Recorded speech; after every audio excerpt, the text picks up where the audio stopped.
합당하신지를 변치 않으시는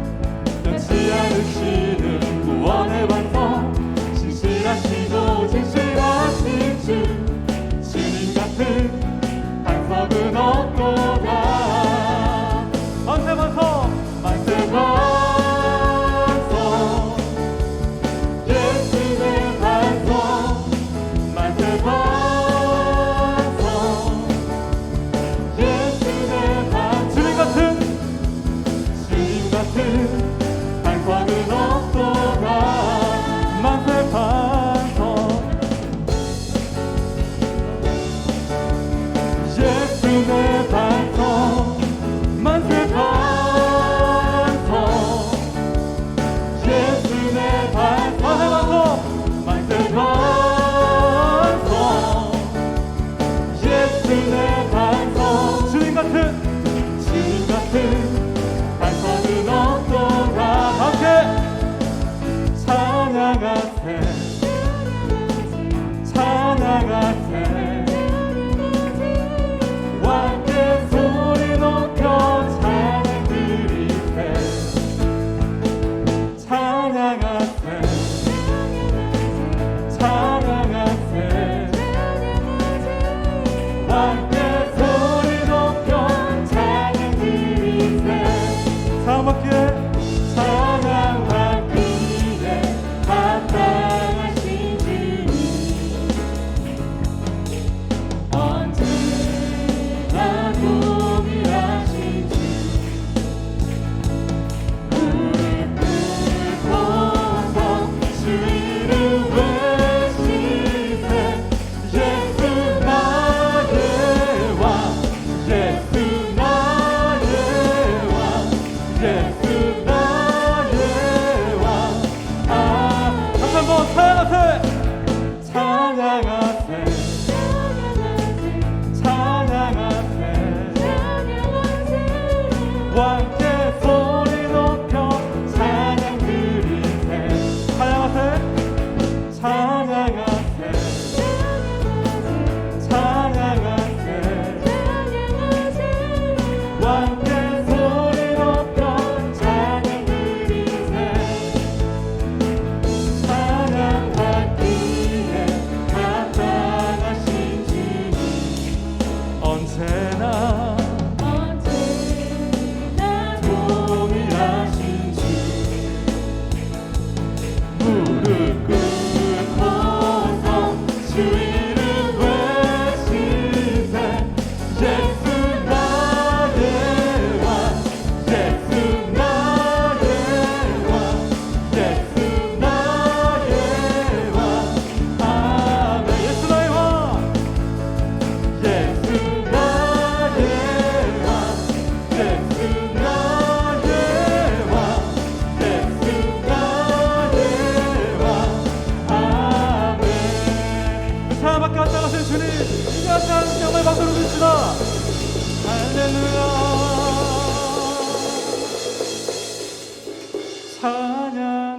찬양받기에 합당하신 주님 언제나 동일하신 주님 언제나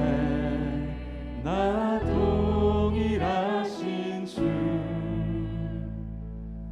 무릎 꿇고서 주 이름 외치세 예수 나의 왕 예수 나의 왕 예수 나의 왕 아멘 예수 나의 왕 예수 나의 왕 예수 나의 왕 예수 나의 왕 아멘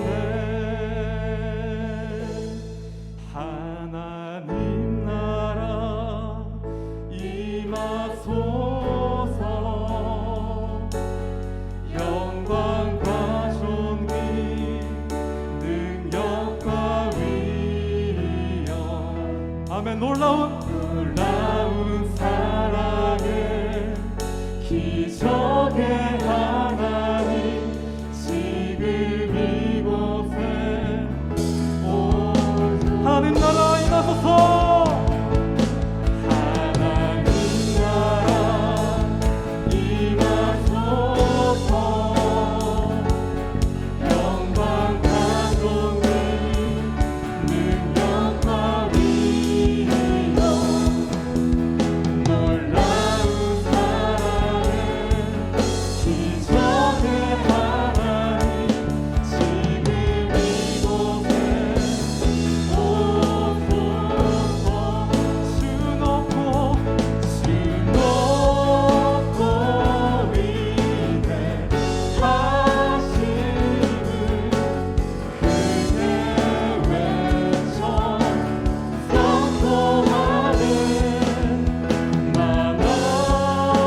시간의 주관자, 시간의 주관자, 알파와 오메가, 알파와 오메가, 삼위의 하나님, 삼위의 하나님, 아바 성령 예수, 아바 성령 예수, 사자와 어린 양, 사자와 어린 양,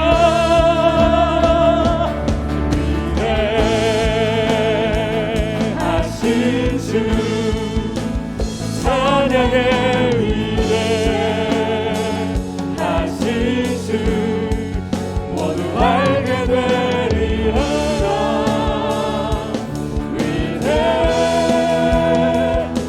위대하신 주, 위대하신 주,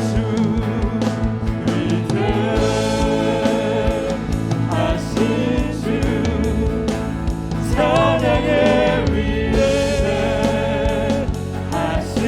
주, 모두 알게 되리라.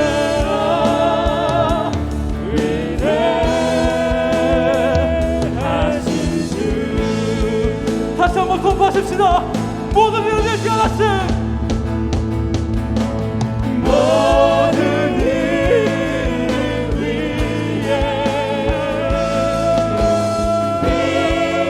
뛰어나신 이름, 다 찬양해. 위대하신 주, 모든 이름 위에 모든 이름 위에 뛰어나신 이름, 다 찬양해. 다 찬양해. 위대하신 주, 우리의 목소리로 고백합시다. 위대하신,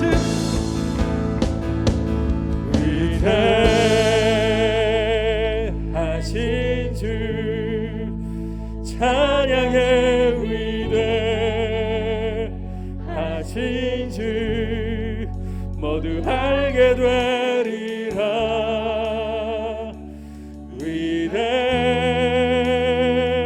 위대하신 주,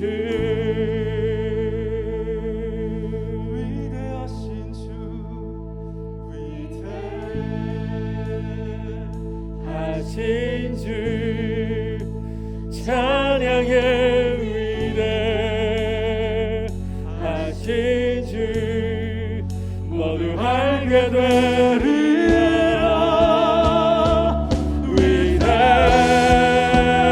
위대하신 주, 다시 한번 선포하십시다. 모든 이름에 뛰어나신, 아멘. 모든 이름 위에 뛰어나신 이름, 다 찬양해. 위대하신 주,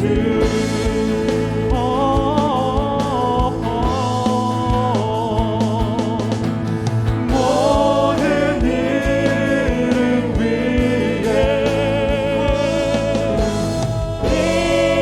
뛰어나신 이름, 다 찬양해. 위대하신 이름을 찬양합니다. 하신 주, 모든 이름에 뛰어나신, 모든 이름 위에 뛰어나신 이름, 다 찬양해. 위대하신 주,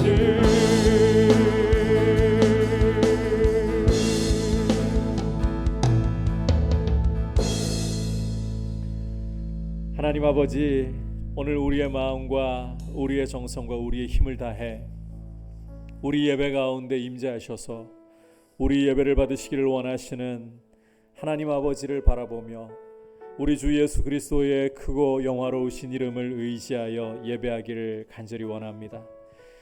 홀로 존귀와 영광과 찬송을 받으시옵소서.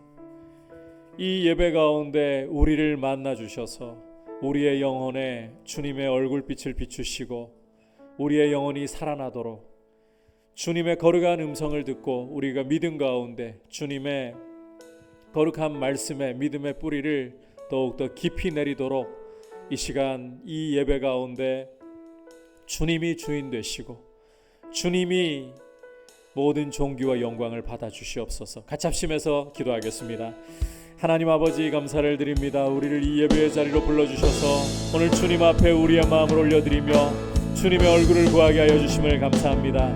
하나님 아버지, 이 시간 우리 자신의 마음을 주님께 쏟아놓으며 오직 우리의 소망과 우리의 기쁨과 우리의 생명과 우리의 만족은 하나님 아버지께 보좌 우편에 계신 우리 주 예수 그리스도께 있음을 고백합니다. 아버지, 이 시간 예배하러 나온 우리를 주님이 가까이 불러주셨기에 우리가 아버지라 부르며 담대히 나아갑니다. 우리의 의가 아니라 오직 예수 그리스도의 보혈의 공로 때문에 가까이 나아갑니다.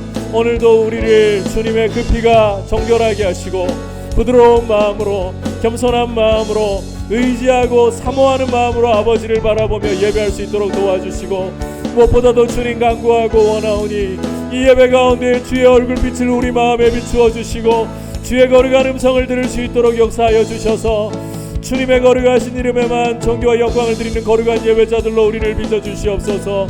주의 청년들을 주님의 은혜 가운데에 주님의 임재 가운데에 세우시고 주님 믿음으로서 주님 앞에 모든 존귀와 영광을 드리고 사랑을 드리며 주의 거룩한 말씀의 길로 행하도록 주님 지도하시고 이끌어 주시옵소서.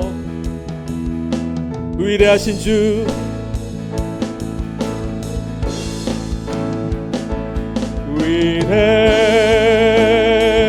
위대하신 주, 찬양의 위대하신 주 모두 알게 되리라.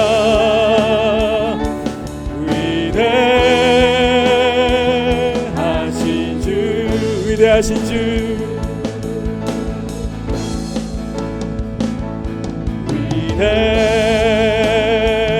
위대하신 주, 찬양의 위대하신 주 모두 알게 되리라.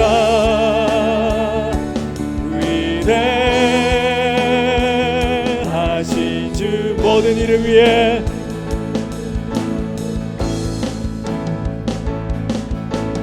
모든 이름 위에 뛰어나신 이름 다 찬양의 위대하신 주, 모든 이름 위에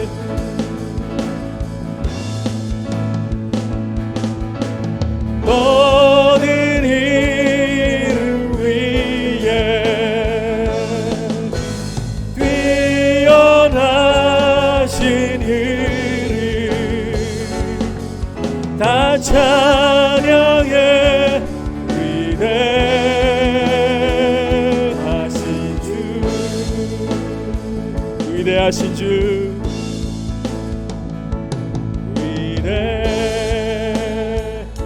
위대하신 주, 찬양의 위대하신 주 모두 알게 되리라.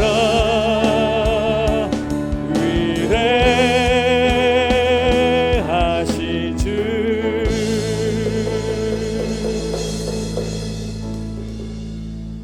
하나님 아버지, 오늘 우리 참 청년부가 주 앞에 올려드리는 이 예배를 하나님 아버지께서 받으시고 우리 주 예수 그리스도의 이름을 의지하고 우리 위하여 십자가에 주님이 흘리신 그 보혈을 의지하고 예배하오니 그 피가 우리의 마음을 적시고 새롭게 하시고 하나님 아버지, 우리 마음이 부드러운 마음으로 겸손하고 낮아지고 주님을 사모하고 주님만을 의지하는 마음으로 예배하게 하셔서 이 예배 가운데 우리를 만나주시는 주님의 자비하신 얼굴을 바라보고 그 음성을 들으며 우리의 영혼이 살아나는 예배, 우리가 주님의 뜻을 알고 주님의 뜻 가운데 굳세게 서는 예배, 거룩한 예배자로 우리의 삶을 다짐하며 주님 앞에 결단하는 복된 시간이 되도록 우리의 형제 자매들 한 사람 한 사람 도우시고 주님께서 성령으로 충만하게 하시고 믿음의 복을 누리도록 인도하여 주옵소서.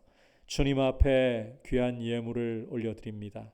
우리가 드리는 이 예물이 주님의 선하신 뜻을 위하여 사용되게 하시고 우리가 정함이 없는 재물에 소망을 두지 말고 오직 일용할 것을 날마다 공급하시는 하나님 아버지의 자비하심과 사랑을 늘 의지케 하여 주옵소서. 예수님의 이름으로 기도드립니다. 아멘. 네, 반갑습니다. 교회 소식을 전하겠습니다. 일단 현행 사회적 거리두기가 오늘까지 적용되고요. 그리고 이제 내일 11월 1일부터 위드 코로나가 시행이 돼요. 그래서 교회는 이제 미접종자 포함해서 전체 인원의 50%까지 출석이 가능하다고 합니다. 단 여기서 이제 거리두기 1m는 유지가 되고 그리고 마스크 착용은 계속 유지한 상태로 그렇게 50% 출석이 가능하고요. 전체 인원이 만약에 이제 접종을 맞았다, 접종 완료했다, 그 경우에는 이제 100%까지 들어올 수 있는데, 근데 이제 사정이 있어서 아무래도 못 맞는 분들이 또 계시다 보니까 일단은 요거 염두에 두시고 인지해 두시고 이렇게 50% 출석 가능하니까 이렇게 출석을 하면 되겠습니다. 그리고 이제 저희 교회적으로도 새벽 기도가 다시 시작을 하거든요. 저기 11월에 있는 수능 이후 그 다음 주부터 해서 이제 새벽 기도가 시작이 되는데요. 사실 위드 코로나가 결국 일상으로의 회복을 이제 시작하는 거잖아요. 그죠? 우리에게는 이렇게 들렸으면 좋겠습니다. 이제 일상으로의 회복이 예배 회복 이렇게 들렸으면 좋겠고, 그래서 우리 청년들도 사실 새벽 기도 자리에 나오고 또 수요 예배 자리에 다들 나왔었거든요. 우리 일상을 살아갈 때. 네, 그래서 우리 청년들이 다시금 이제 일상으로 회복을 하면서 우리 예배를 회복했으면 좋겠습니다. 그래서 수요 예배도 좀 많이 나오시고 또 새벽 예배도 나오셔서 공예배 가운데 임하는 그 하나님의 은혜를 또 충만히 누리시기를 바랍니다. 그렇게 하고요. 직원 선거 일정이 11월 28일인데요. 아직까지도 청년들에게는 좀 안 와닿는 것처럼 느껴지거든요. 이렇게 절대 우리 남 일이 아닙니다. 우리 교회 일이고 청년부의 일이라고 분명히 받아들여 주시고, 저 뒤에 게시판에 보면은 후보 명단과 함께 사진이 게시되어 있어요. 그걸 보면서 계속 좀 같이 기도로 힘써 주시면 좋겠습니다. 그렇게 해주시고요. 또 한 가지 좀 강조 드리고 싶은 부분이, 아까 예배 회복을 이야기했는데 저희 지금 이 청년부 1시 반 예배 여기 좀 늦는 분들이 있는 것 같아요. 그래서 생각을 하기를 오늘 폰을 꺼내가지고 알람 시간을 땡길까 생각했지만 늦잠 자서 못 오는 건 아니죠, 그죠? 늦잠 자서 1시 반에 못 맞춰 오시는 건 아닌 것 같고, 혹시 그런 분들이 있다면 지금 폰을 꺼내서 이렇게 한 10분, 20분 정도 이렇게 알람 시간을 땡겨주시면 좋겠습니다. 1시 그때 땡겨주시고, 아무래도 점심시간하고 이렇게 있다 보니까 늦으시는 분들이 있는 것 같은데 주일만 또 하나님께 거룩하게 드리는 주일이라는 마음으로 좀 1시 반에 맞춰서, 그러니까 한 10분 정도 더 일찍 준비한다 생각하시고 그렇게 주일 시간을 지켜주시면 감사하겠습니다. 네, 그리고 12월은 저희 교회 전통적으로 성경 다독의 달입니다. 이제 말씀과 함께 한 해를 마무리하고 이제 새해를 맞이할 준비를 하는 취지로 이렇게 12월 성경 다독을 하는데요. 저는 계속 한 일독할 수준으로 읽어가고 있습니다 라고 하시는 분들도 이 기간에는 한번 부스터를 끌어올려서 좀 더 읽어주시고, 안 읽던 분들은 또 힘을 내서 일독을 위해 또 읽어주시면은 우리 교회가 또 전체적으로 말씀을 위해 달려가는 그렇게 두 달이 되면 좋겠습니다. 우리 청년들도 그렇게 힘써 주시고요. 교회 요람, 스마트 요람 지난주에도 광고를 했는데요. 이 부분 자세하게 나와 있어요. 여기 주보에 자세하게 나와 있는데 그 주보가 없는 분들이 좀 있죠. 그래서 혹시 주보를 사진 찍어서 올려드릴게요. 보면은 플레이스토어에서 스마트 요람 검색하면은 나오거든요. 그 갈로 쳐서 스테반 정보, 스마트 요람 스데반 정보 이렇게 나오는데 거기서 교회명 민들레 교회 민들레를 입력하면은 민들레를 입력하고 그리고 담임 목사란에다가 박창규 목사님 성함을 이렇게 입력을 해주시면요 이렇게 문자가 와요. 문자가 와서 그 이제 번호 오면은 그걸 인증을 하면은 등록을 할 수 있거든요. 등록을 하셔가지고 이제 사진은 들어가시면은 수정 메뉴가 있어서 거기서 사진 개인적으로 바꾸시면 됩니다. 아시겠죠? 네, 그러고요. 오늘 저희 가을 소풍 가잖아요. 사실 가을 소풍이라고 이야기하기 좀 무색해졌죠. 원래 이제 차를 타고 이동을 해서 뭐 영대나 가까운데 단풍이 든 데로 가서 좀 시간을 보내려고 했는데 2개 소그룹씩 하려고 했는데 네, 지금 최근에 여기 동구에 교회 하나랑 저기 중구 교회 중심으로 해서 확산세가 좀 나오고 있어요. 확진자들이 좀 나오고 있는 상황이에요. 그래서 네, 좀 조심을 해야 되고 저희도 좀 그 개인 방역이랑 또 교회 전체적인 방역 수준을 올려야 되는데 그래서 오늘 가을 소풍을 약간 가을 산책 수준으로 좀 줄여서 소그룹 딱 1개 소그룹별로 나가서요. 그 야외로 나가서 음료 테이크아웃을 한 잔씩 합니다. 이 음료 테이크아웃 한 잔 할 금액은 지불을 드릴게요. 그러면은 음료를 한 잔씩 테이크아웃해서 소그룹별로 저기 뭐 벤치 가서 앉아서 잠깐 이야기를 해도 좋고 야외에서 미니멈 1시간 시간을 보내다가 나눔하는 시간을 갖고 그렇게 해산하는 걸로 하겠습니다. 다들 이해하셨죠? 네, 그렇게 해주시면 되고요. 네, 그리고 다음 주 기도 우리 각도현 형제님입니다. 꼭 준비해 오시고요. 그리고 방역 이번 주는 이제 정연정 소그룹이거든요. 정연정 자매 소그룹인데 오늘 정연정 자매 소그룹은 예배 마치고 10분 방역을 하고 바로 이동하시면 되겠습니다. 네. 그리고 오늘 마지막 주라서 또 하나가 더 있죠. 함께 축복하는 시간을 갖겠습니다. 10월 생일자들 축복하는 시간을 갖겠습니다. 10월 생일자는 오혜련 자매님 그리고 이동희 형제님 네, 앞으로 나와주세요. 네, 큰 박수로. 네, 지금 앞에 광고 들으실 때는 안 웃었어도 괜찮아요. 근데 지금은 웃어야 됩니다. 아시겠죠? 축할 때만은 우리 웃어야 되잖아요, 그죠? 함께 우리 축하하면서 우리 생일 축하.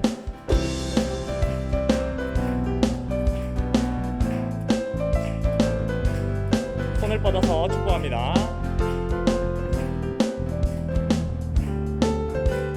너는 담장 너머 높거든.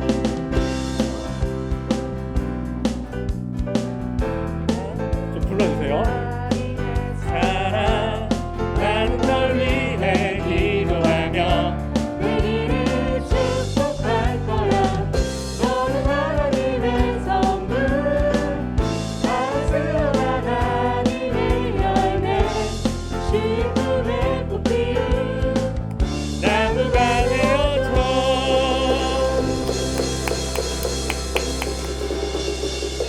네, 이상으로 광고 마치겠습니다. 감사합니다. 네, 우리 시간에도 축복하는 시간 하도록 하겠습니다. 다리 일어나셔서 5분에 다가가 여러분 가을이 왔습니다. 한 주간 잘 지내셨나요? 웃으며 고백하는 시간 하도록 하겠습니다. 축복합니다. 주님의 이름으로 축복합니다. 주님의 사랑으로 이곳에 모인 주의 거룩한 자녀에게 주님의 기쁨과 주님의 사랑이 충만하게 넘치기를 축복합니다. God bless you. God bless you. 축복합니다. 주님의 사랑 이곳에 모인 주의 거룩한 자녀에게 주님의 기쁨과 주님의 사랑이 충만하게 넘치기를 축복합니다. God bless you. God bless you. 축복합니다. 주님의 사랑으로.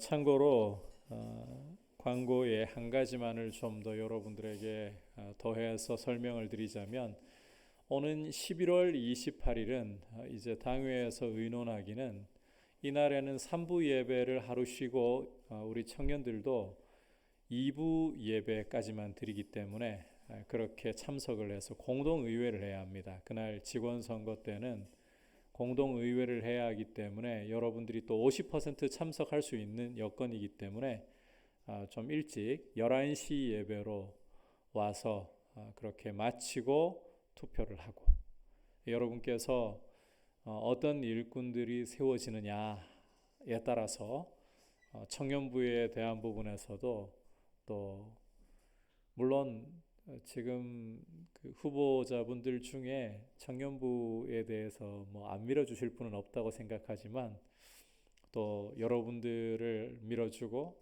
또 여러분들이 더 힘있게 청년부 생활을 할 수 있는데 도움이 될 수 있는 분들을 우리 손으로, 물론 주님이 세우시나 우리 손으로 투표를 한다, 이 생각을 가지고 적극적으로 참여해 주시기를 바랍니다. 자, 이제 주시는 하나님의 말씀 함께 받겠습니다. 오늘 주시는 하나님의 말씀은 로마서 2장 17절에서 29절까지입니다. 교독은 25절부터 하도록 하겠습니다. 내가 율법을 행하면 할례가 유익하나 만일 율법을 범하면 내 할례는 무할례가 되느니라.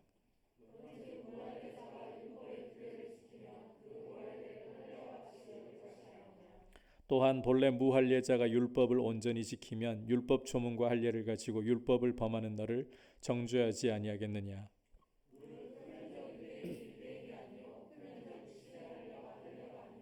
다 같이. 오직 이면적 유대인이 유대인이며 할례는 마음에 할지니 영에 있고 율법 조문에 있지 아니한 것이라. 그 칭찬이 사람에게서가 아니요 다만 하나님에게서니라. 아멘. 우리 옆에 형제자매들과 다시 한번 인사합시다. 사랑하고 축복합니다. 말씀을 가까이 합시다. 하루에 20장만 여러분이 11월 이제 내일부터잖아요. 20장 같으면 1시간, 이런 사람들이 꼭 있어요. 나는 성경의 의미를 모른 채 그냥은 지나갈 수가 없어. 근데 여러분이 아무리 성경을 잘 알아도 100% 이 성경의 뜻을 다 완벽하게 알고 읽을 수가 없어요. 그러기 때문에 이 다독 대회 때는 좀 빠르게, 조금 빠르게 읽으면 1시간에 20장 정도는 여러분들이 아직 젊고 눈도 작년부에 비해서 쌩쌩하기 때문에 충분히 따라올 수 있습니다. 그러면 일독은 무난하게 합니다. 좀 욕심내자면 하루에 2시간을 투자하면 이독도 가능해지는 거죠. 그래서 많이들 말씀 읽기에 동참하고 또 여러분이 그 성경 읽기를 해내면 상이 따라온다. 성경 읽기가 힘들잖아요. 우리 현실적으로 인정하자고요. 상을 보고서 성경을 읽어도 됩니다. 그러다가 또 은혜를 받습니다. 그렇게 가기를 바랍니다. 성경이 다루고 있는 아주 중요한 질문 중에 하나는 누가 참 유대인인가? 바꿔 말하자면 누가 참 하나님의 백성인가 하는 것입니다. 유대인이라는 호칭은 여러분들이 잘 알고 있는 이스라엘의 조상들 중에 한 사람인 야곱, 이 야곱의 넷째 아들 유다에게서 비롯된 거예요. 이 유다라는 이름이 찬송이라는 뜻을 가지고 있는데 이 유다에게서 유대인이라는 호칭이 비롯되었다. 자, 이 유대인이라는 호칭은 하나님의 자녀 혹은 선민이라는 뜻을 가지고 있는 유대인들에게 굉장한 자부심을 주는 호칭이라는 점을 여러분들이 알고 있어야 합니다. 아브라함의 혈통에서 난 유대인들은 자신들이 하나님의 자녀이고 하나님의 은총을 받았다. 이게 정말 큰 자랑이었어요. 어떤 것과도 비교할 수 없는 자랑이었어요. 그렇다면 유대인 중에서도 유대인을 자처하고 실제 사람들도 그렇게 존경하는 바리새인들이다. 이들이 가지고 있는 자부심과 자랑은 두말할 필요가 없을 겁니다. 하지만 정말 아브라함의 혈통에서 나고 육신적으로 유대인으로 태어나고 율법과 할례를 가지고 있다고 해서 참 유대인인가? 참 하나님의 백성인가?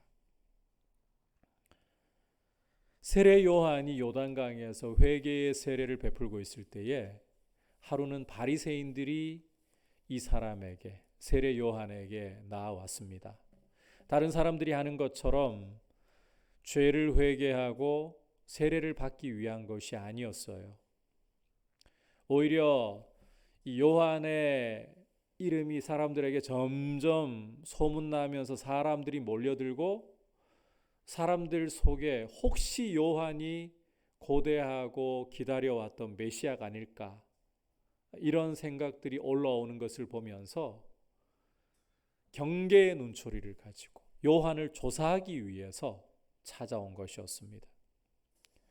주목할 것은 요한이 이들이 자기에게 나오는 것을 보면서 독사의 자식들아, 유대인 중에 유대인이라고 하는 이 바리새인들을 향해서 독사의 자식들아, 너희가 속으로 스스로를 아브라함의 자손이라고 결코 생각하지 말라.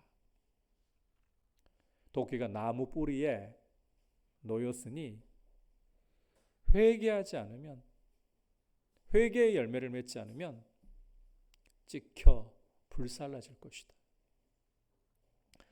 요한만 그런 것이 아니었습니다. 우리 주님도 바리새인들을 향해서 마태복음 23장을 보시면 화 있을진저라고 선언을 하시면서 너희가 독사의 자식들이고 회칠한 무덤들이고 외식하는 자들이다. 너희 바리새인들이라는 작자들은 천국의 문을 사람들 앞에 닫아두고 자신도 안 들어갈 뿐더러 들어가고자 하는 사람들도 다 막아서서 그들로 배나 지옥의 자식이 되게 만들고 있다. 이렇게 책망하셨습니다. 여러분, 세례 요한이 누구보다도 우리 주님이 유대인 중에 유대인들인 바리새인들을 가리켜서 이렇게 책망하고 이렇게 경고하셨다면, 정말 아브라함의 혈통에서 난다고 해서 율법과 할례를 가지고 있다고 해서 참 유대인, 참 하나님의 자녀라고 말할 수가 있고 자랑할 수가 있는가? 오늘 말씀은 바로 이 질문에 대한 답변을 보여주는 말씀이다라고 이해하시면 됩니다. 누가 참 유대인인가? 다시 말해 누가 참 하나님의 자녀인가? 이것을 답해주는 말씀이라고 이해를 하면 되겠습니다. 참고로 지난 시간에도 이야기했지만 로마서 1장 18절에서부터 3장 18절까지는 심판 문맥이에요. 온 세상이 유대인이나 이방인이나 하나님의 진노 아래 있다. 하나님의 심판을 면할 그런 처지에 있지 않다. 이걸 강조하는 문맥이라는 것을 염두에 두고 오늘 말씀을 들으면서도 구원 얻는 방법을 알려주는 문맥이 아니다. 그걸 생각하면서 이해를 하면 여러분들이 오해를 벗어 던질 수 있어요. 행함으로 구원 얻을 수 있단 말인가? 이런 오해를 벗을 수가 있어요. 자, 이 점을 염두에 두고서 이제 누가 참 유대인인가? 말씀을 어떻게 주시는가 함께 보면서 메시지를 듣도록 하겠습니다. 자, 첫 번째로는 하나님은 말씀을 소유했는가가 아니라 말씀을 순종하는가, 이것을 물으시는 분이십니다. 하나님에게 관심과 하나님에게 중요한 것은 말씀을 가졌느냐가 아니에요. 말씀을 순종하느냐. 우리 함께 17절부터 20절까지 조금 길지만 한 목소리로 읽도록 하겠습니다. 시작. 유대인이라 불리는 내가 율법을 의지하며 하나님을 자랑하며 율법의 교훈을 받아 하나님의 뜻을 알고 지극히 선한 것을 분간하며 맹인의 길을 인도하는 자요 어둠에 있는 자의 빛이요 율법에 있는 지식과 진리의 모본을 가진 자로서 어리석은 자의 교사요 어린아이의 선생이라고 스스로 믿으니. 자, 함께 읽은 17절부터 사도 바울은 자신이 표적으로 삼고 있는 이들이 유대인들이다. 자신의 말씀의 표적이 되는 사람들이 유대인이다. 이 사실을 노골적으로 드러내고 있습니다. 그러면서 유대인들 너희도 하나님의 진노를 피할 수 있을 줄로 생각하느냐? 절대 그러하지 않다. 이걸 역설하고 있어요. 사실 2장을 시작하면서부터 바울은 이미 유대인을 표적으로 삼아서 행함이 없는 율법의 행위가 없는 너희는 이방인들과 마찬가지로 하나님의 진노 못 피한다. 계속 강조해 왔습니다. 단 유대인이라는 표현을 안 쓰고 남을 판단하면서 너희도 같은 일을 행하는 사람아 이렇게 애둘러서 우회적으로 표현했을 뿐이에요. 왜 바울이 처음부터 유대인을 겨냥했다면 유대인이라고 불리는 내가 이렇게 말하지 않고 남을 판단하면서도 같은 일을 행하는 사람아 이렇게 애둘러서 표현을 했는가? 이 유대인이라는 사람들은요, 자존심이 어마어마한 사람들이에요. 너희가 하나님의 진노를 피할 줄 아느냐 이러면 아예 처음부터 날카롭게 나를 세워가지고 말을 들을 생각은 없고 반박할 생각밖에 없어요.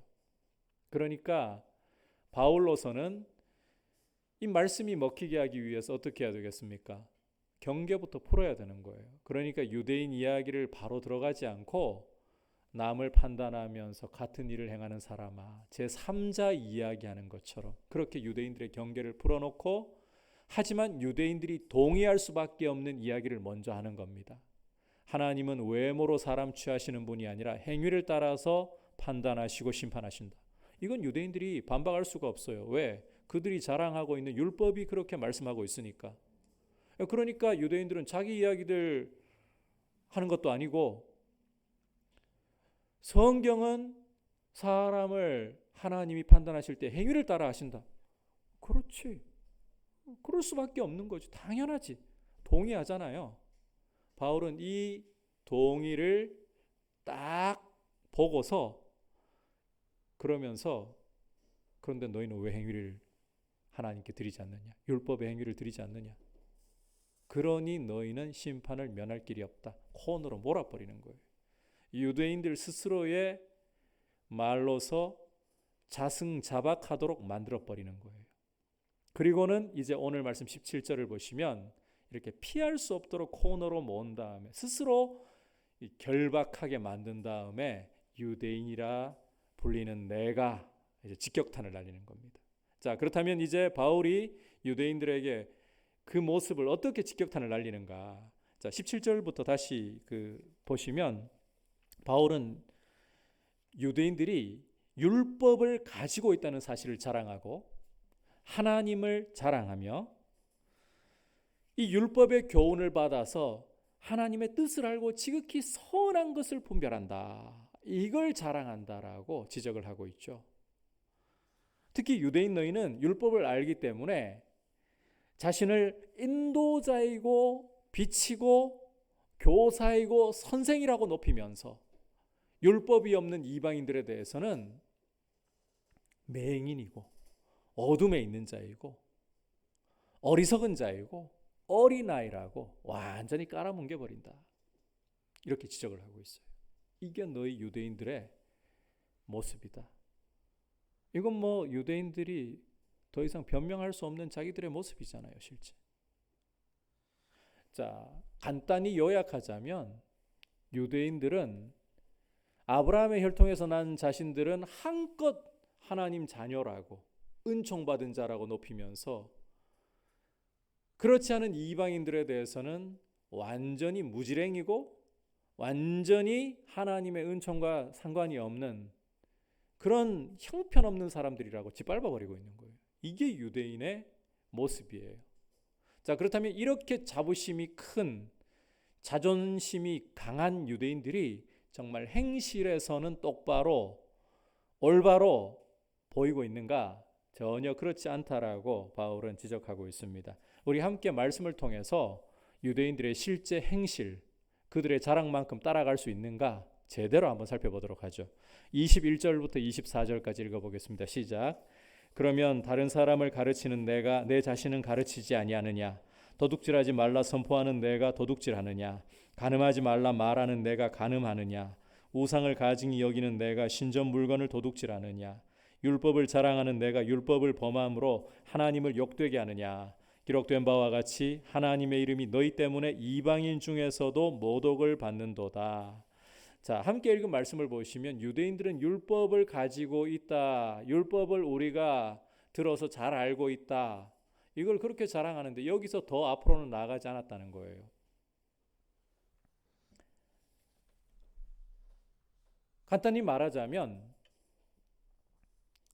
그들이 율법을 가지고 늘 들으니까, 회당에서 늘 들으니까 율법은 잘 아는데 행동으로는 율법을 범했다는 겁니다.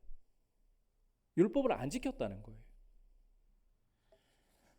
바울의 고발처럼 남들 실컷 가르치려고 하면서 자기 자신에게는 전혀 가르침을 주지 않고, 도둑질하지 말라고 하면서 자기들은 뒤로 도둑질을 다 하고, 간음하지 말라고 하면서 뒤로는 간음을 다 하고, 우상을 가증히 여긴다고 하면서 돈이 되면 신전 물건이라도 훔쳐가는 짓을 서슴지 않고, 이게 바울 당시의 유대인의 실제 행동이었다는 거예요.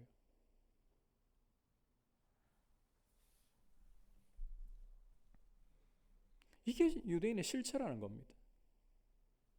율법을 가지고 있고 율법을 안다고 그렇게 자랑을 하는데 너희 행동을 봐라. 너희 수긍했지 않느냐?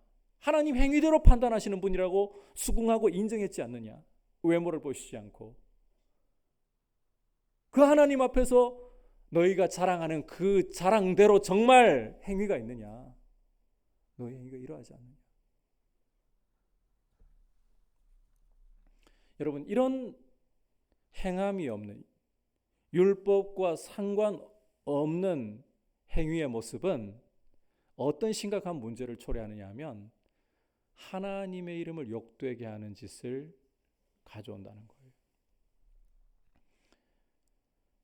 유대인들이 율법을 가진 거 그렇게 자랑하면서 실제로 행동으로는 율법을 안 지켜요. 그러면 이방인들이 보면서 뭐라고 하겠습니까?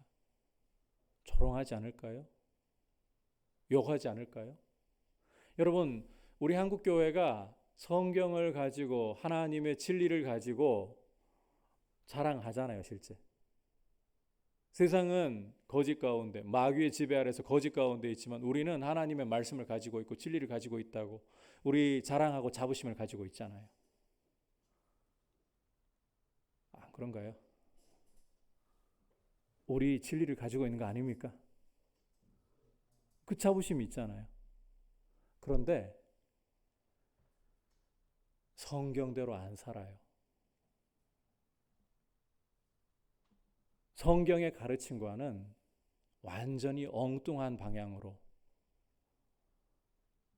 우리 그리스도인들이 걸어가고 있어요. 그러면 안 믿는 사람들이 뭐라 하겠습니까? 저희 예수쟁이들 입만 살아있다 그러지 않습니까? 예수쟁이들 물에 빠지면 입만 동동 뜬다 이런 말 하지 않습니까? 그런데 여러분, 이게 사람들만 욕을 얻어먹는 걸로 끝나냐? 안 그래요. 우리가 섬기는 우리 주님이, 우리 하나님의 이름이 모욕당하게 된다는 거예요. 특히 고대에는 더더욱 그럴 수밖에 없는 게, 어떤 민족이 그 섬기고 있는 신과 밀접하게 결부되어 있다는 사고가 너무나도 당연한 것이었기 때문에 유대인들이 율법을 범함으로 이방인들에게 조롱받는다. 그 말은 하나님이 조롱받는다는 거예요. 그게 고대 세계의 사고예요. 예컨대 이스라엘이 바벨론에 멸망하고 포로로 끌려갔잖아요. 그 당시 이방인들은 어떤 생각을 가지고 이스라엘을 바라보는가 하면 이스라엘만 망한 게 아니다. 그들이 섬기고 있는 여호와가 바벨론의 신 말뚝에게 패배하고 포로로 끌려가는 것이다. 이렇게 이해를 한단 말이에요.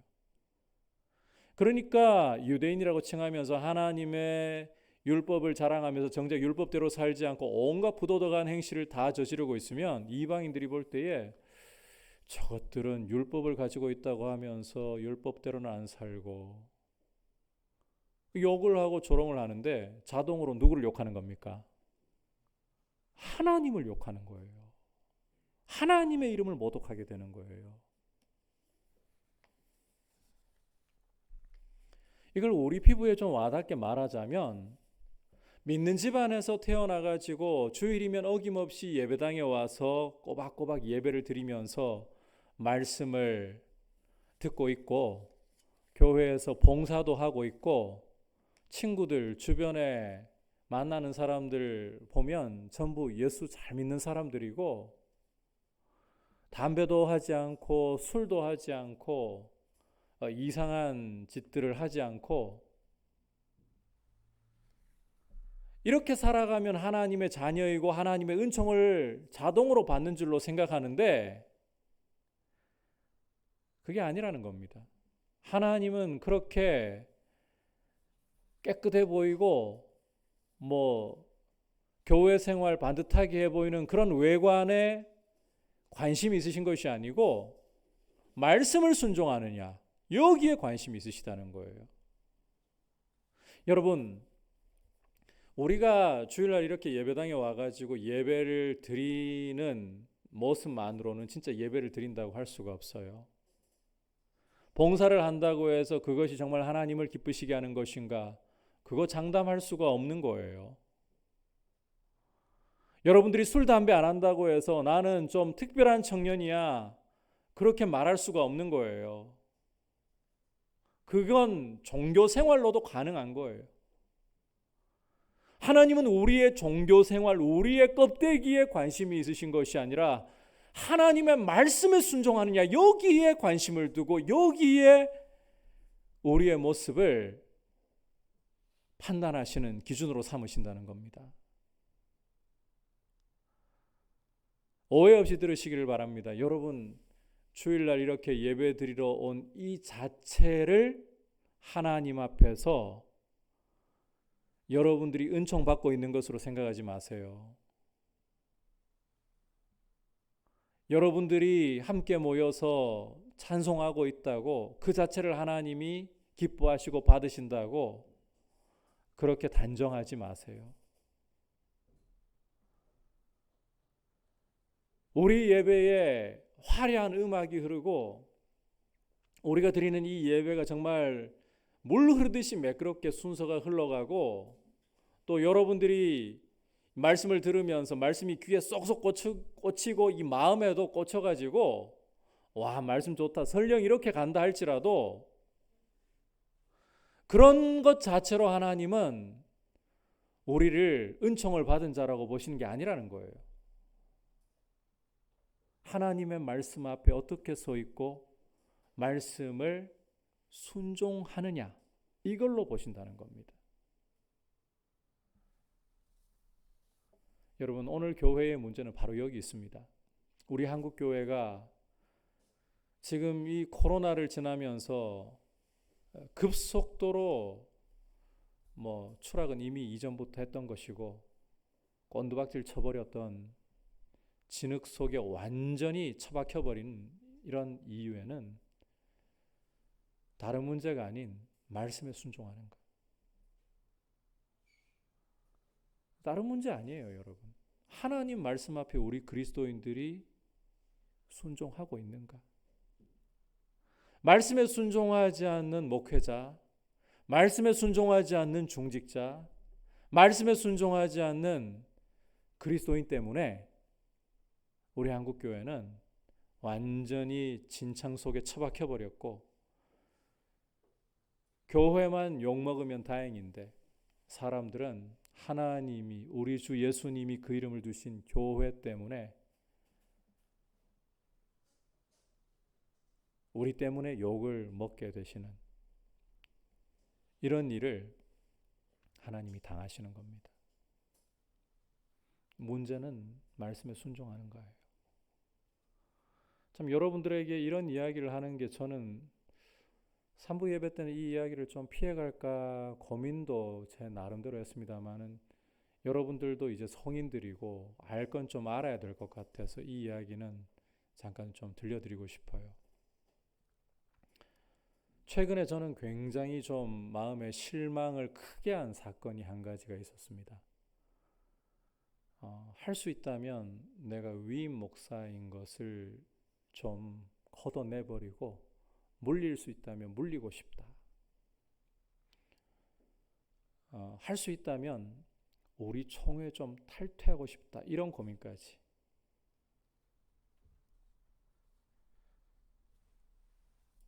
이건 누워서 침 뱉는 격인지 모르겠습니다만 한 번은 목회자 모임에서 돈이 많이 쌓였더라고요. 1,000만 원이 넘는 돈이 모여 있어요. 그동안 꾸준하게 이제 교회별로 이 회비를 낸 게 있어서 그만큼 쌓인 겁니다. 코로나 시기에 목회자들 모임 할 수 없잖아요. 수련회도 못 하잖아요. 이 돈 계속 쌓여가고 있는데 어디 쓰겠어요? 제가 원하지 않았지만 가보니까 임원이 돼 있어가지고 임원된 도리로 이 재정 상태를 알면서 그냥 넘어갈 수는 없어서 그런 제안을 드렸어요. 제일 선배 목사님이신 분께, 목사님, 우리가 이렇게 돈이 쌓여 있는데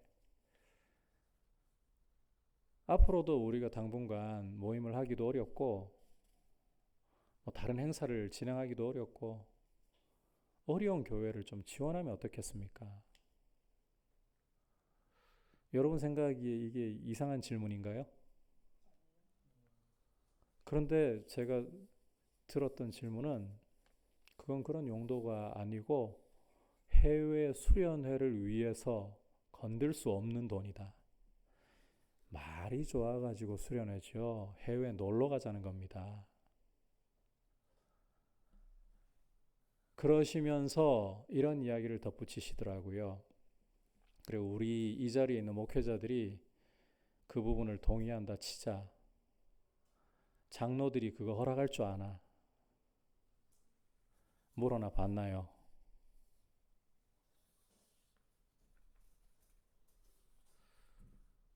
그리고 한 두어 주 시간이 흐르고 제 뒤로 들려오는 이야기가 뭔가 하면 이 선배 목사님들이 식사하러 모였다가 그런 이야기가 나왔다 하더라고요.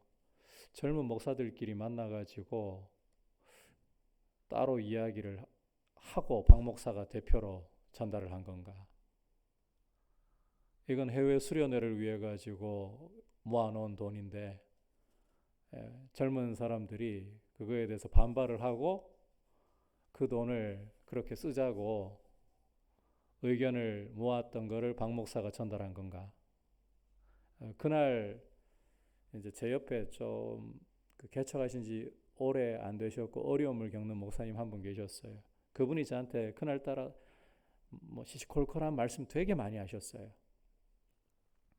그 목사님이 저를 부추겨가지고 그 돈을 그렇게 쓰자고 한 것인가? 이런 이야기를 했다고 하더라고요. 그냥 저한테 전화해가지고 물어보면 될걸. 제 개인적인 의견이었는데. 그러니까 쉽게 이야기하면 젊은 목사들이 그 작당해가지고 반란 일으키나 이런 뉘앙스인 거죠. 여러분, 이래가지고 우리 목사들이 어떻게 돈을 사랑하는 것이 일만하게 뿌리라고 설교할 수 있을까요? 하나님이 그런 메시지에 영양가가 있도록 일하실까요? 제가 여러분들에게 이 이야기를 하는 것은 목회자를 존중하지 않고 무시하도록 종용하기 위해서 이런 이야기를 하는 게 아닙니다. 여러분, 우리 한국교회의 처지가 어느 정도까지 추락해 있는가를 이야기하려고 하는 겁니다. 우리 목회자들부터가 이렇게 하나님의 말씀에 대해서 순종할 생각이 없는데, 그러면서 강단에서는 돈을 사랑하지 말고 하나님 의지하세요라고 말하는데, 하나님이 이거 속으시겠냐고요. 하나님은 외모가 어떠한가에 관심 없으십니다. 목사라는 타이틀이 중요한 게 아니에요. 하나님 말씀에 준행하고 하나님 말씀에 순종하는가, 이걸 하나님이 중요하게 보시는 거예요. 여러분, 우리가 오늘 이 말씀 앞에서 주일 되어가지고 예배당 왔다, 이걸로 내 할 도리를 했다, 이렇게 생각하지 말고, 여러분들이 그 예배 자리에 와가지고 그 찬양 시간에 그 같이 노래 불렀으니까 찬양, 이런 생각하지 말고 정말 하나님 말씀에 순종하려고 하는 마음을 가지고, 찬양 받으시기에 합당하신 하나님이시기 때문에, 그렇게 성경이 보여주기 때문에, 비록 내가 노래를 잘 못해도, 비록 내 목소리가 남들보다 작아도 온 힘을 다해 하나님을 찬양하고 하나님이 뭐라고 말씀하시는가에 귀를 기울이면서 말씀대로 순종하려고 하고, 이런 모습을 가지는 것이 말씀 앞에서 순종하는 모습, 그 도리를 나타내는 모습 아니겠습니까? 우리가 껍데기로 가지 말고 정말 말씀을 순종하는가, 이것을 살피시는 하나님 앞에서 순종을 드릴 수 있기를 주님의 이름으로 축복합니다. 자, 계속해서 두 번째 메시지 따라합시다. 참 유대인은 이면적 유대인입니다. 25절과 26절을 함께 읽도록 하겠습니다. 시작. 내가 율법을 행하면 할례가 유익하나 만일 율법을 범하면 내 할례는 무할례가 되느니라.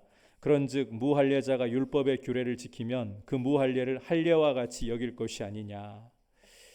자, 이제 함께 읽은 말씀에서 바울은 이 할례와 율법의 문제를 다루면서 참 유대인이 누구인가, 참 하나님의 백성이 누구인가를 제대로 보여주기 시작합니다. 바울은 먼저 유대인들에게 너희가 율법을 행하면 할례가 의미가 있고 유익한 것이다. 하지만 율법을 범한다면, 율법을 지키지 않는다면 너희가 받은 그 할례는 아무런 의미도 없고 무할례나 다를 바가 없다. 이 선언을 해버립니다. 이 청천벽력과 같은 선언을 지금 바울이 유대인들에게 하는 거예요. 참고로 이 할례라는 것은 성기에다가 그 표를 하는 거예요. 성기에 이 포피를 잘라내면서 오늘날 포경수술과 같은 형식인데, 하나님 백성이라는 것을 표시하는 거예요. 하나님과 언약을 맺은 하나님 백성이라는 것을 표시하는 거예요. 이 할례의 의미가 그 창세기 17장을 보시면요, 육체대로 살던 것 잘라내어버리라, 이 뜻이에요. 단순히 몸에다가 하나님 백성의 표를 새기는 걸로 끝난다는 게 아니라, 하나님 백성이 되었으면 이제는 하나님 백성답게 육체대로 살지 말고 육체는 베어버리고 하나님의 말씀대로 살아라, 이걸 표시한다는 거예요. 그런데 유대인들은 아브라함의 혈통에서 났고 몸에 할례가 있다고 자동으로 이 할례가 자신들을 보장해 준다라고 생각했습니다. 할례의 형식에만 집중한 채 할례의 의미가 무엇인지, 할례의 의무가 무엇인지 전혀 생각하지 않았다는 거예요. 그런데 여러분, 사도 바울은 할례의 의미를 되새겨주면서 이 할례라는 것은 하나님 말씀을 준행할 의무를 지워준다. 그래서 갈라디아서 5장 3절에서는 이렇게 말씀을 하고 있어요. 함께 말씀 읽어보겠습니다. 시작. 내가 할례를 받는 각 사람에게 다시 증언하노니 그는 율법 전체를 행할 의무를 가진 자라. 자, 이 할례를 받는다는 게 무슨 뜻이라고 말씀합니까? 율법을 행할 의무를 가진 자다. 몸에다가 뭐 할례 받는 그게 끝인 줄로 생각하는데 그건 형식일 뿐이고, 진짜 의미는 하나님 백성이라는 표를 몸에다가 새겼다면 하나님 백성답게 하나님 말씀대로 준행해야 된다, 이 이야기를 하고 있는 거예요. 그런데 너희가 그 의미는 내던져버린 채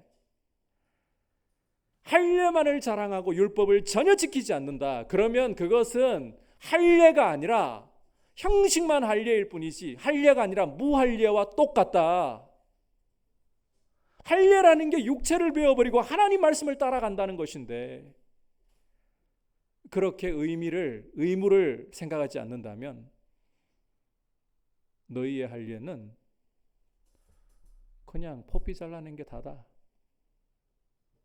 진짜 하나님 백성의 표가 아니다. 그렇다면 할례가 없는 이방인들은 어떻게 봐야 될까요? 비록 할례가 없어도 그들이 하나님의 말씀대로 준행을 한다.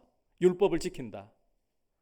바울은 그런 경우에 무할례를 할례로 여겨야 한다라고 선언을 해버립니다. 자, 여기에서 지금 바울이 문맥상 이방인들이 문자 그대로 율법을 지켜서 구원을 얻는다 이런 이야기를 하려고 하는 것 전혀 아닙니다. 오늘 말씀의 이 문맥이 뭐라 그랬나요? 구원 얻는 방법이 아니라 심판의 당위성을 이야기하는 문맥이라고 했어요. 가정을 하는 거예요. 할례 없는 이방인이라도 율법을 온전히 지킨다. 그러면 그게 할례다. 이 이야기를 하려고 하는 거예요. 그냥 몸에 할례라는 표색이었다고 진짜 할례라고 착각하지 말라는 거죠. 이 유대인들에게는 그야말로 마른 하늘의 날벼락 같은 이야기. 그런데 바울은 여기서도 멈추지 않아요. 함께 27절을 읽어보도록 하겠습니다. 시작. 또한 본래 무할례자가 율법을 온전히 지키면 율법 조문과 할례를 가지고 율법을 범하는 너를 정죄하지 아니하겠느냐.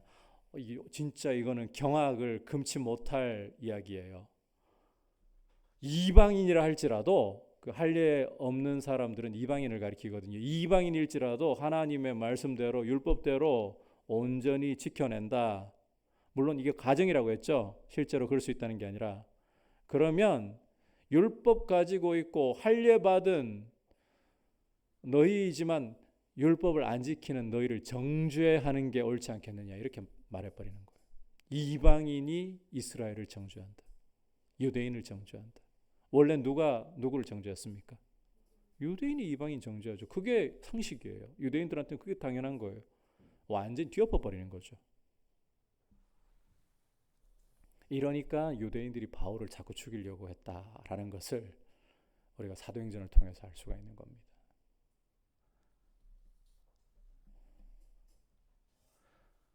아니 할례가 하나님 백성의 표인데 율법 안 지키면 그거 무할례. 그리고 이방인이라 할지라도 율법을 지키면 그게 할례이고 너희 유대인들을 이방인이 오히려 정죄할 수 있다. 판 엎어버리는 거죠. 이러니 유대인들이 열받고 바울을 자꾸 죽이려고 하는 거예요. 그런데 여러분 이걸 통해 가지고 바울은 참 유대인이 누구인가를 제대로 이제는 드러내려고 하는 겁니다. 표면적인 유대인 아브라함의 혈통이라고 참 유대인이 아니라는 것을 드러내려고 하는 거예요. 자, 그렇다면 이제 진정한 의미에서의 유대인, 참 하나님의 자녀가 누구인가? 우리 함께 28절과 29절을 읽어보도록 하겠습니다. 시작. 무릇 표면적 유대인이 유대인이 아니요 표면적 육신의 할례가 할례가 아니니라. 오직 이면적 유대인이 유대인이며 할례는 마음에 할지니 영에 있고 율법 조문에 있지 아니한 것이라. 그 칭찬이 사람에게서가 아니요 다만 하나님에게서니라. 자, 바울은 표면적인 유대인이 유대인이 아니라고 선언하는데 쉽게 말해가지고 아브라함의 혈통에서 났다고 너희 몸에 할례를 받았다고 율법 가지고 있다고 이제는 참 유대인인 것처럼 하나님의 자녀인 것처럼 행세하지도 말고 착각하지도 말라는 거예요. 진짜 유대인은 진짜 하나님의 자녀는 이면적이어야 한다. 마음의 할례를 받아야 한다.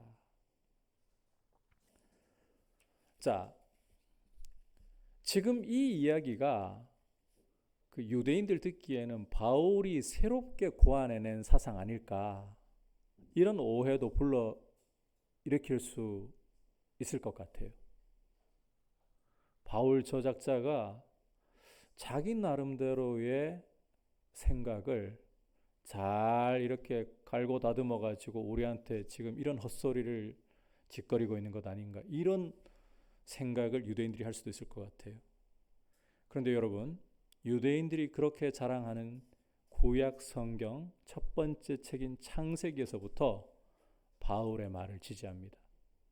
지금 이 이면적 유대인이 참 유대인이라는 말은 바울이 새롭게 고안해낸 말이 아니라는 거예요. 성경의 첫 번째 책인 창세기에서부터 분명히 보여주던 이야기라는 거예요. 여러분이 창세기 21장 12절을 읽어보시면 하나님이 아브라함에게 이삭에게서 나는 자라야 내 씨라 하리라 이렇게 말씀하는 것을 읽을 수가 있습니다. 자, 여러분 아브라함의 자손이라고 한다면 누구에게서 나와야 됩니까? 상식적으로 아브라함이죠. 그런데 이상하게도 하나님은 아브라함 너에게서 나와서 아브라함 너의 자손이 아니고 이삭에게서 나와야 아브라함 너의 자손이다 이렇게 말씀을 하시는 거예요.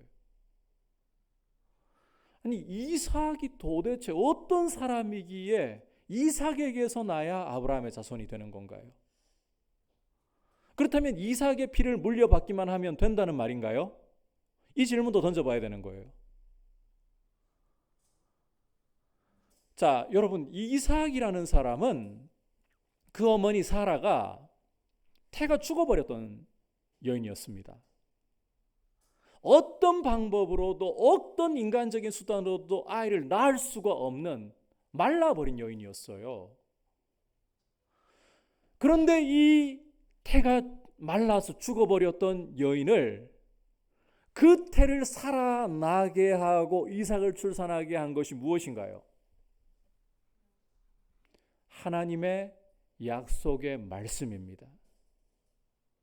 여러분이 창세기 18장을 보면 명년 이맘때에 내가 돌아오리니 사라에게 아이가 있으리라. 하나님이 약속의 말씀을 주셨어요.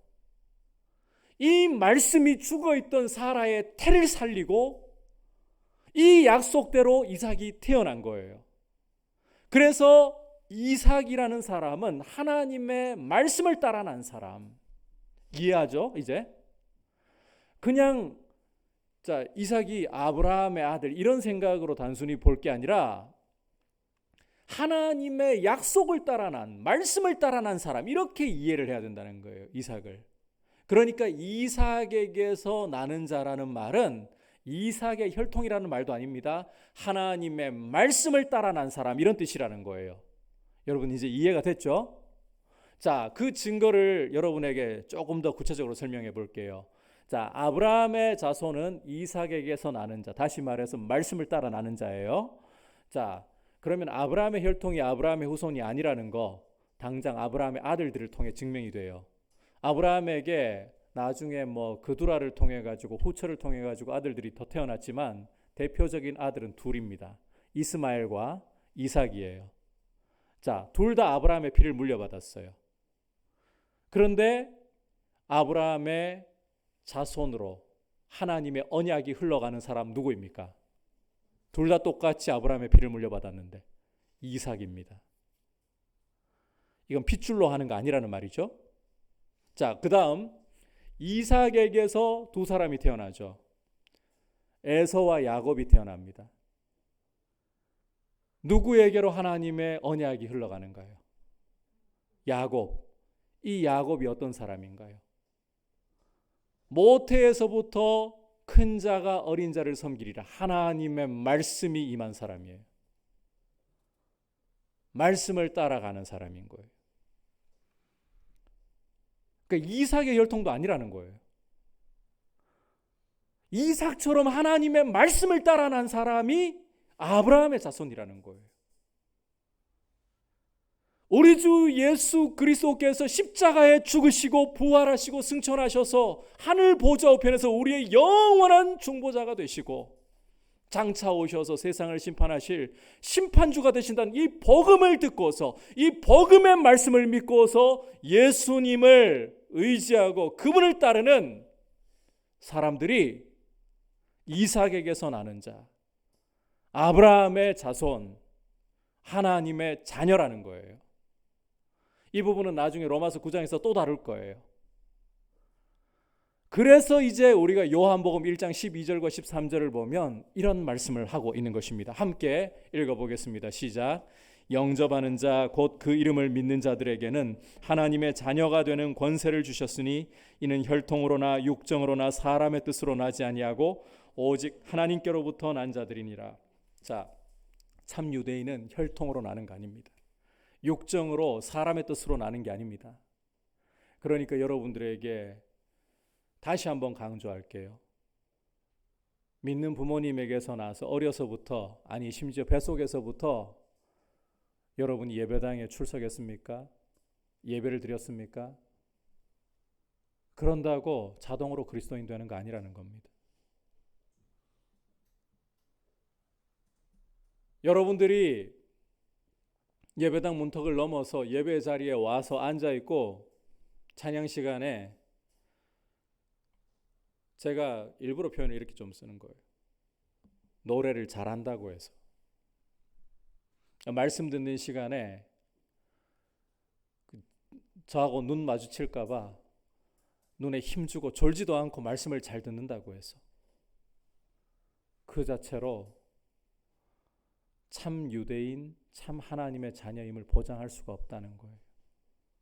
말씀을 따라 낳는가? 오직 예수 그리스도께서 나의 유일한 구주이시고 오직 그분만이 나의 소망이심을 믿고 그리스도 없이는 나는 죄 가운데서 하나님의 진노 아래서 망할 수밖에 없는 사람이라는 것을 인정하면서 그리스도를 의지하는가?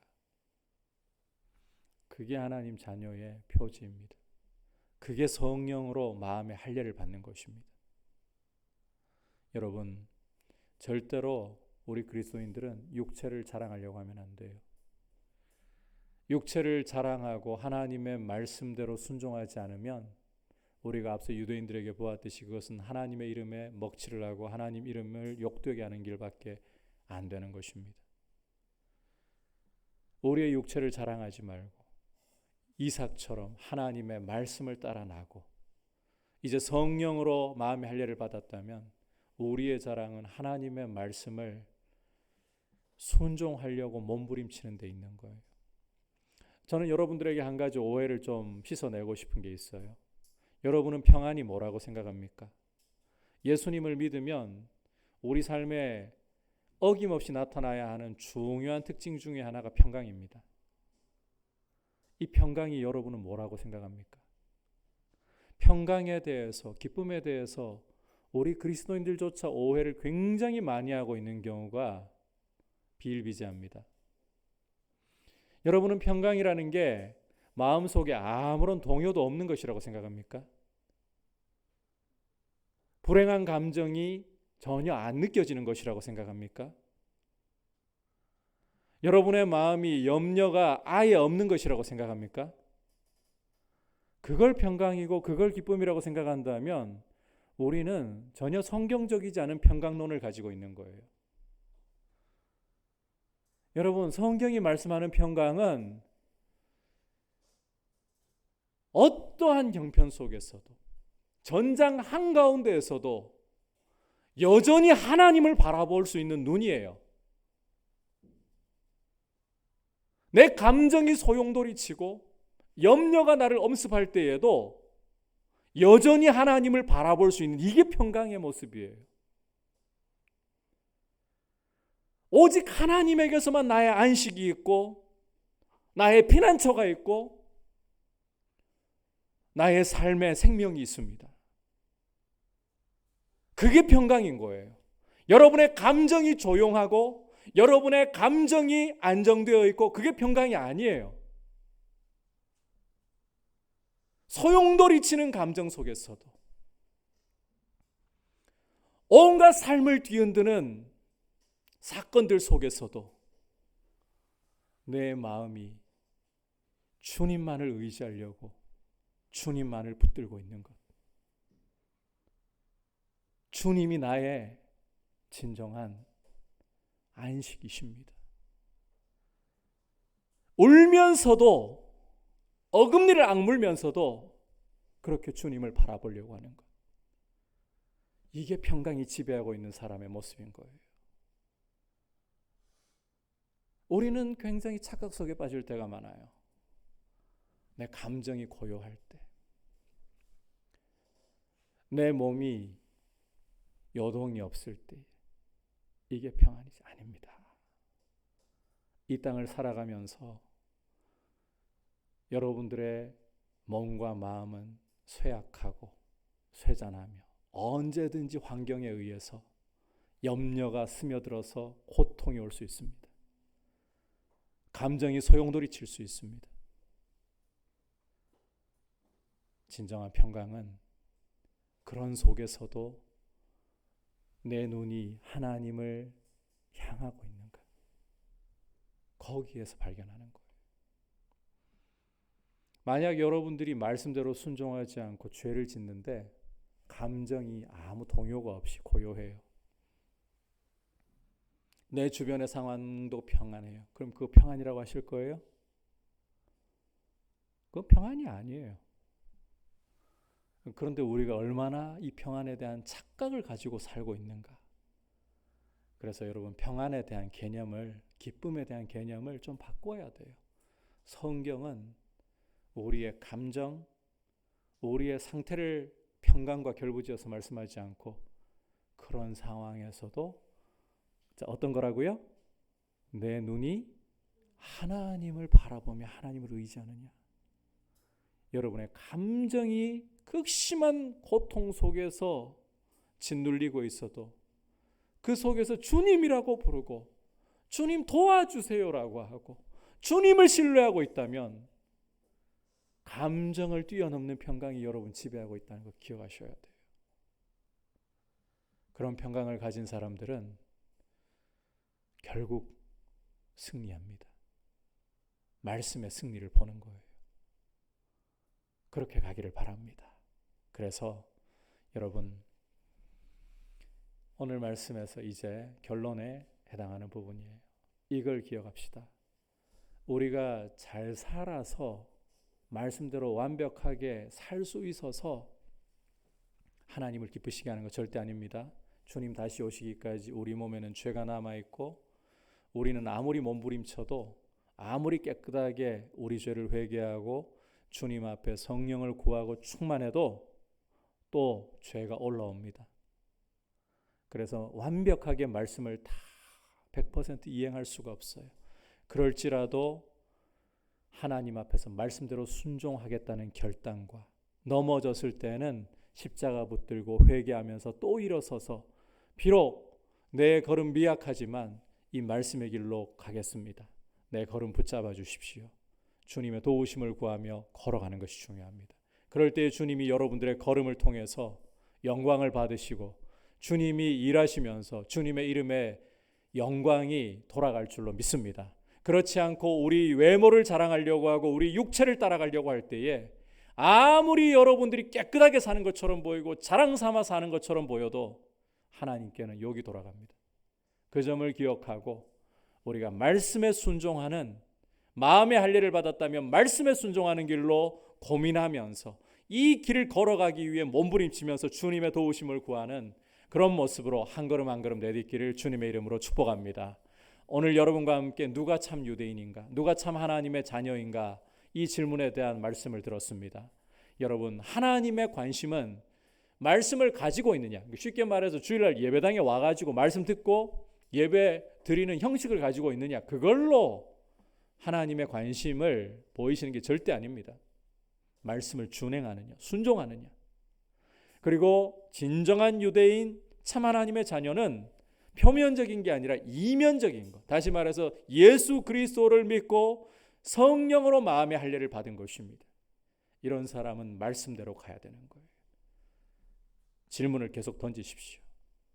내가 말씀대로 순종하는가? 어떤 직장에 취업을 했고 돈이 얼마나 있고 어떤 스펙을 가지고 있고 거기에 전혀 자랑이나 자부심을 두지 말고 말씀에 순종하는가? 여기에 우리의 관심을 둘 수 있길 축복합니다. 같이 이제 말씀을 생각하면서 기도하는 시간 갖도록 합시다. 이 시간 함께 기도할 때에 먼저 하나님 앞에 나의 자랑, 나의 관심이 어디에 쏠려 있습니까? 이것을 주님께 한번 여쭤보면서 우리 자신을 돌아보기를 원합니다. 여러분, 우리가 이 땅을 살아가면서 우리가 주변 사람들과 뒤섞여 살아가면서 사람들의 관심이 외적인 것에 쏠립니다. 당장 만나는 순간부터 우리의 헤어스타일과 우리가 입고 있는 옷, 그리고 우리가 타고 다니는 차, 이런 것들로 우리 자신도 모르게 우리 자신이 평가받고 있는 세상 속에 살아가고 있고, 그러다 보니 나도 모르게 사람들을 평가할 때, 나 자신을 평가할 때에 내가 가지고 있는 직장에 대해서, 졸업장에 대해서, 스펙에 대해서, 그리고 내가 소유하고 있는 재물에 대해서 마음을 두기가 쉽습니다. 주님, 내 모습을 돌아보면서 이 외적인 것에 내 마음을 두려고 하지 말고 정말 하나님의 말씀대로 살아가려고 하는가, 이 고민이 내 속에 계속해서 자라가게 하시고, 이 고민 속에서 말씀대로 행하지 못하는 부분은 회개하고 말씀대로 순종하기 위해 주님 더 의지할 수 있게 해달라고 우리 주여 한번 부르짖고 기도하도록 하겠습니다. 주여,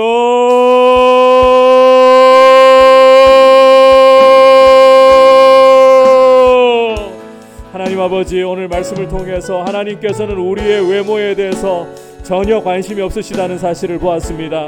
하나님 아버지, 유대인들이 아브라함의 혈통인 것을 자랑하고 외적으로 율법이 있고 할례가 있다는 사실로서 자신들의 자부심을 가지며 아버지 이방인들을 멸시하는 모습을 보였지만, 하나님께서는 이런 유대인들의 모습이 유대인의 모습이라고 말씀하시지 않고 율법대로 준행하는가, 그것이 없다면 너희가 아무리 아브라함 혈통에서 났고 아무리 율법을 가지고 할례를 가지고 있다고 해도 그것이 너희의 자랑이 아니라 오히려 너희가 심판받을 대상일 뿐이다라고 말씀하시는 것 보았습니다. 하나님 아버지, 우리의 눈을 열어주셔서 외적인 것이 우리를 결정하는 것이 아니라 하나님 말씀 앞에 어떤 태도로 서 있는가가 우리 자신을 결정한다는 사실을 다시 한번 새기게 하시고, 하나님의 말씀대로 준행하고자 고민하게 하여 주시고, 하나님의 말씀의 길로 행하는 우리의 모습이 되게 하여 주시옵소서. 자비로우신 주님 간구합니다. 주님, 우리 자신이 우리의 외관에 너무 마음을 쏟고 우리의 외관에 따라 우리 자신을 평가하지 않도록 도와주시고, 우리의 눈이 정상으로 돌아올 수 있게 해주셔서 정말 하나님의 말씀에 우리의 마음이 쏠리고 말씀을 순종하지 못했다면 아버지, 우리가 십자가 앞에서 우리의 죄악을 자백하고 회개하며 하나님의 말씀에 순종하기 위하여 성령께서 우리를 도우셔서 말씀의 길로 행하도록 주님, 우리의 한 걸음 한 걸음을 주님이 붙잡아 주시도록 구하면서 주님이 거룩한 고민 속에서 한 걸음 한 걸음 나아가게 하여 주시고, 아버지 말씀의 길로 걸어가도록 우리가 서로 격려하면서 이것을 우리의 자랑으로 삼게 하여 주옵소서. 예수 그리스도를 믿고 마음의 할례를 받은 것으로서 하나님 아버지, 우리가 자랑하며 오직 하나님의 말씀을 준행하는 것으로서 우리가 하나님 앞에서 서 있도록 주님 도와주시옵소서. 말씀을 듣기만 하고 행하지 않는 어리석은 사람이 아니라 참으로 말씀을 준행함으로 주님의 이름을 영화롭게 하고 주님을 기쁘시게 하는 길을 걸어갈 수 있는 귀한 모습 되게 하여 주시옵소서.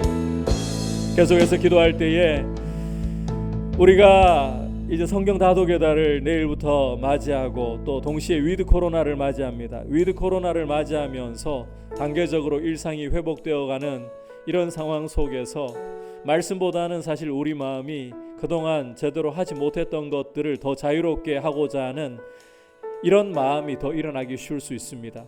이와 같은 때에, 특히 연말을 우리가 맞이할 때에 하나님의 말씀 앞에서 더 서 있을 수 있는 기회를 가질 수 있도록 우선순위를 말씀에 둘 수 있게 해달라고, 여러분들의 취미를 가지지 말고 여가 시간을 가지지 말라는 것이 아니라 먼저 하나님의 말씀에 우선순위를 두면서 하나님의 말씀을 이 다독의 달 동안에 힘써 읽으면서 그동안 말씀을 가까이 하지 못했다면 다시 한번 말씀을 가까이 하는 생활 습관을 가질 수 있게 해달라고. 그리고 여러분, 실제적으로 하루 24시간 가운데에 우리가 잠자는 시간, 또 먹고 필수적으로 소비해야 되는 시간을 빼고서 우리는 우리 취미에는 몇 시간도 투자하는 거 아까워하지 않지만 주님 말씀은 10분 보는 것도 아까워하는 게 우리 현실 아닙니까? 이러한 모습이 주님 앞에 부끄러워야 됩니다. 정죄하자는 것이 아니라 그리스도인으로서 이런 모습이 부끄러워야 됩니다. 우리의 양식인 하나님의 말씀, 이 말씀의 양식을 먹고서 말씀대로 순종하는 것이 우리의 생명에, 우리의 건강에 중요한 요소인데 이 부분에서 결단이 있어야 합니다. 우리 이 시간 같이 기도할 때 하나님 앞에서 말씀의 우선순위를 드리고 이 성경 다독의 달 동안에 말씀을 가까이 하는 습관을 잘 세워갈 수 있게 도와주시옵소서. 우리 주여 같이 부르고 기도하겠습니다. 주여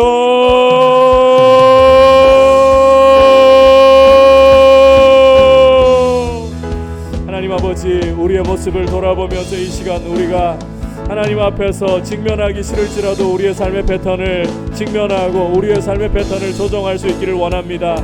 하나님 아버지, 우리가 잠을 자야 하는 시간과 또 밥을 먹고 직장 생활을 하고 또 우리 각자에게 주어진 해야 할 역할들을 하는 시간들을 제외하고 우리에게 주어진 여가의 시간이 있을 때 우리는 어떠한 모습으로 살아가고 있습니까? 하나님 아버지, 우리가 여가를 즐기기 위해서 우리가 원하는 취미와 또 우리의 즐거움을 위하여서는 몇 시간이라도 아까워하지 않고 잘 쓸 수 있지만 드라마를 보고 동영상을 보고 SNS를 하는 데는 시간 아까워하지 않을 수 있지만 하나님 아버지, 정작 하나님의 말씀을 가까이 하고 말씀을 읽는 데는 10분도 아까워하는 것이 우리의 모습은 아니었는지를 돌아봅니다.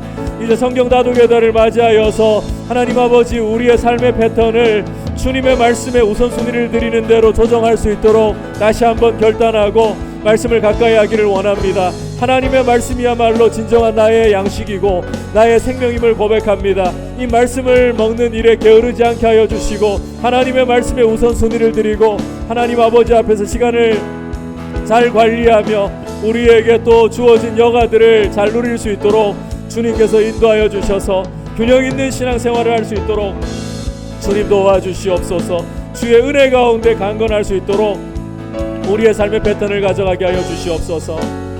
이제 마지막으로 이 시간 합심해서 기도할 때에 내일부터 위드 코로나인데 지금 또 할로윈, 우리 그리스도인들은 할로윈을 절대로 흉내도 내려고 하지 말아야 합니다. 이 할로윈으로 인하여서 또 코로나가 더 확산되지 않을까 우려가 같이 증폭되고 있는 상황입니다. 하나님 아버지께서 이 땅을 긍휼히 여겨주시고 확진자들이 계속해서 늘어나는 이런 위기 상황이 지속되지 않도록 주님 이 땅을 긍휼히 여겨주셔서 코로나 상황이 잘 진정되고 잘 제어될 수 있도록 방역이 원활하게 이루어지게 해달라고 같이 기도하고, 그리고 또 우리 공동체 안에서 주님의 위로가 필요한 형제와 자매들, 여러분들이 이 예배를 드리러 오는 모습을 보면서 또 예배 드리는 모습을 보면서도 우리 형제 자매들의 상태가 대략 또 짐작이 되는 부분들 얼마든지 있을 것 같습니다.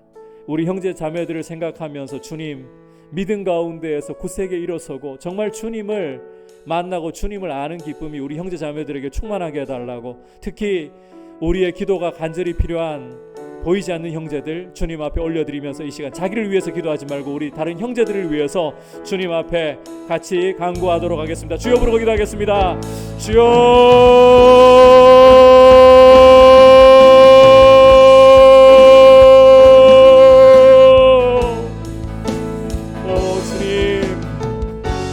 우리 삼성연부의 형제와 자매들을 주님 앞에 올려드립니다. 하나님 아버지, 참으로 주님의 은혜와 긍휼이 필요한 형제와 자매들을 주님 앞에 올려드리며 주님의 치유하시고 주님의 회복해 하시는 귀한 역사, 귀한 은혜를 구하오니 주님 응답하여 주시옵소서.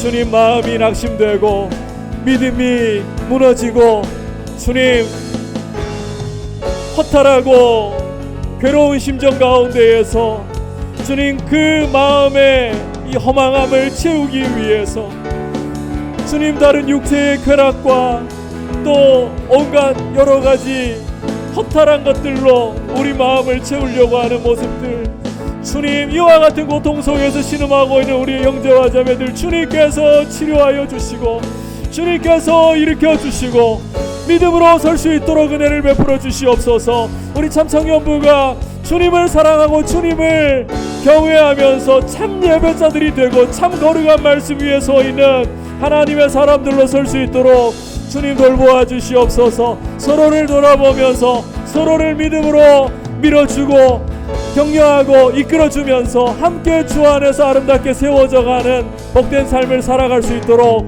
주님 도와주시옵소서. 오 주님 간구합니다. 우리 참청연부가 믿음 안에서 강건해질 수 있도록 거룩한 말씀으로 인하여서 그 말씀을 붙들고 속 사람이 강건해지고 성령으로 충만하도록 주님 돌보아 주셔서 믿음의 격려, 믿음으로 사랑으로 서로를 붙잡아주는 아름다운 교제가 일어나는 귀한 참청년부, 주님이 기뻐하시고 주님이 함께하시는 귀한 청년부의 모습이 되게 하여 주시옵소서.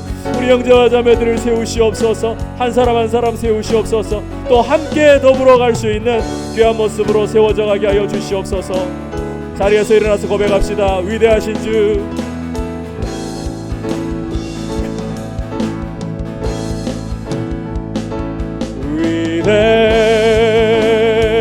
위대하신 주, 찬양의 위대하신 주, 모두 알게 되리라. 위대하신 주, 모든 이름 위에, 모든 이름 위에 뛰어나신 이름 다 찬양의 위대하신 주, 모든 이름 위에, 모든 이름 위에 뛰어나신 이름 다 찬양의 위대하신 주, 위대하신 주님, 위대하신 주, 찬양의 위대하신 주, 모두 알게 되리라.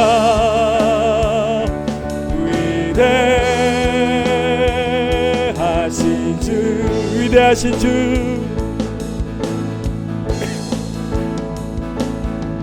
위대하신 주, 찬양의 위대하신 주, 모두 알게 되리라.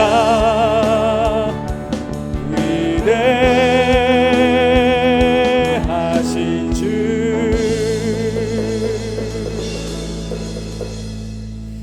하나님 아버지, 우리는 외모를 보는 세상 속에서 당장 우리를 볼 때에 우리가 어떤 옷을 입고 어떤 차를 타고 어떤 직장을 다니고 얼마만큼 소유했는가, 이걸로 평가받는 세상 속에 살고 있기에 우리의 가치를 외적인 것으로 둘 때가 많습니다. 심지어 우리의 신앙생활마저도 외적으로 종교적으로 화려하고 빛나는 것이면 참 신앙생활인 줄로 착각하고 살아갈 때도 많습니다.